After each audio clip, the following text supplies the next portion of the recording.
Indeed, lads, welcome back to another video on the channel. Today I got for you guys the 4-3-1-2 custom tactics and player instructions. We all know historically the 4-3-1-2 has a great reputation for being one of the most meta formations in the game of FIFA, and today I got for you guys the perfect custom tactics and player instructions to go along with it. So let's get into it.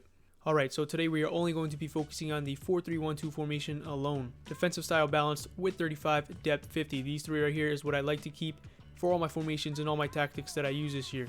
Onto the offensive side now, build up play is set to balanced and the chance creation is set to direct passing. Direct passing is a new tactic this year in FIFA and it works very well in my opinion with narrow formations.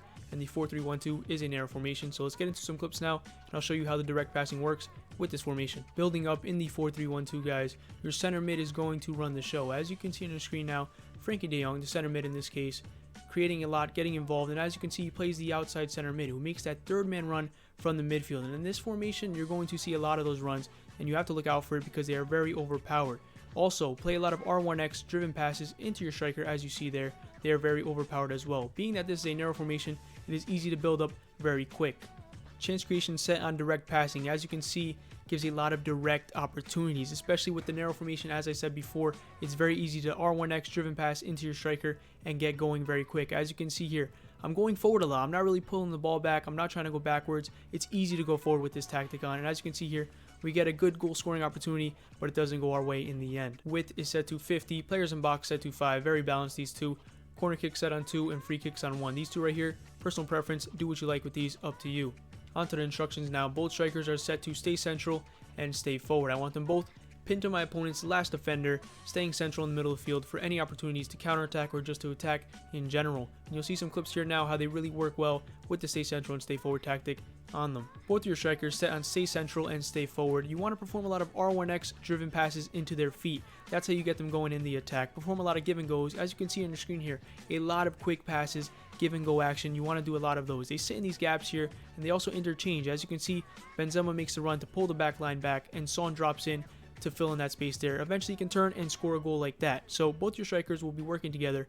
As I said, R1X driven passes into their feet. They'll get in behind and they'll create a lot of goal scoring opportunities for you to have. Onto the center attacking mid now. He will be set to stay forward because I want this trio to be set up top with the two strikers and the center attacking mid right below.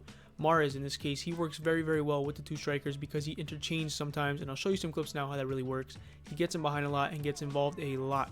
Your center attacking mid is going to get in behind a lot. As you can see the run he's making here, as if he's another striker. That is why the stay forward instruction is very important, to create that attacking trio and have them all interchange and get creative in the attacking third. He is also like an entry pass or an unlocking pass to go from midfield to attack in the attacking third. He sits in between and sort of creates and gets involved in between those lines. The outside center mids will be set to balanced attack, get into box, and cover wing. So pretty much only change the get into box, leave everything else as it is. These guys will be going up and down. I prefer players with a lot of stamina, and I prefer one box to box and one sort of winger outside center mid because they do go forward. So when they go forward, I want someone who's decent on the ball and can attack. In this case, it will be Neres, and Gravenberch will be my box to box. Let's take a look at some clips now and you'll see what the roles these guys have in game. Your outside center mids or your left center mids or right center mids will very much be involved in the attack as much as they are involved in the defensive side. As you can see here, the third man run made here by Neres is very hard for your opponent to defend. I'm going to keep emphasizing this third man run because if your opponent does not track it manually, the AI will not defend it. As you can see here, no one tracks Gravenberch's run manually, so he's in behind. So look out for these runs. They are arguably more important than any other run that is made with this team, even more important than your strikers' runs.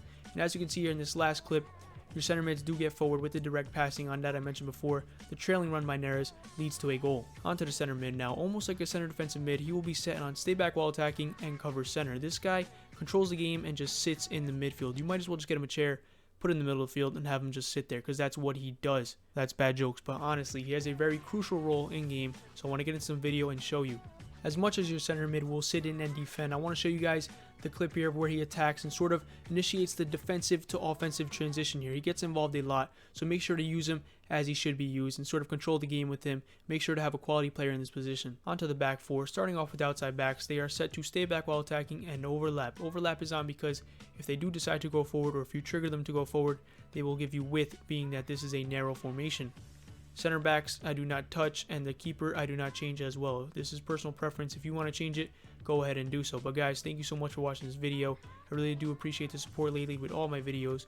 Let me know if you have any questions. I'll reply below. I reply to anybody. And if you have any detailed questions, join my Discord and we'll talk there with the community, or just one-on-one if you want.